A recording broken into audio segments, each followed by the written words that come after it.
Накануне в России отметили годовщину со дня старта Сочинской Олимпиады. В честь знаковой даты по всей стране прошли турниры по зимним видам. Праздник спорта состоялся и в городе Якутске. В столичном ледовом дворце Лейботур организовали соревнования по шорт-треку среди школьников. Репортаж нашего корреспондента Нургуяны Егоровой. Эстафета – это всегда захватывающее зрелище, тем более по такому новому виду спорта, как шорт-трек, который был введен в тренировочный процесс с сентября прошлого года. На данный момент в секции занимаются 24 школьника. И сегодня эстафета 4 на 1000 метров. Каждый участник делает 2 круга по ледовому корту. Всего на лед вышло 6 команд в 3 забега. Участники стартовали на 2 дорожках. В каникулярное время, если будет возможность, мы постараемся отправить детей на учебно-тренировочные сборы в Китайскую Народную Республику с тренерами, чтобы тренера тоже опыта взяли. Мне очень нравится делать повороты, это очень быстро. Эти перчатки специально, чтобы при повороте почти лежа трогать лед. И чтобы пальцы не поранить пальцы. Лучше у меня получается по прямой ехать, потому что повороты я иногда падаю. Лучше в команде выступать или по одному? В команде.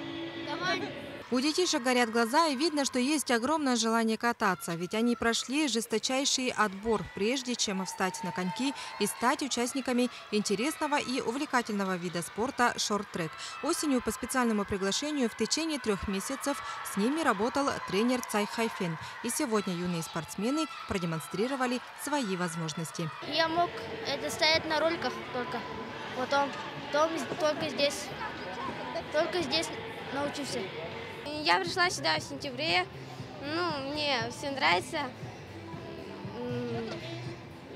Все умею, только скорость нужна. Дети быстро учатся. Нравится им. Больше детей приходят, спрашивают. Но мы уже отбор осенью делаем. В итоге эстафету выиграла команда в составе Алены Архиповой, Тускуланы Гаврилевой, Аркадия Филиппова и Аралхана Прокопьева. Также в этот праздничный день включились и хоккеисты. С показательными выступлениями вышли фигуристы. Я занимаюсь хоккеем с 4 лет. Такая для мужчин игра. Хорошая, интересная.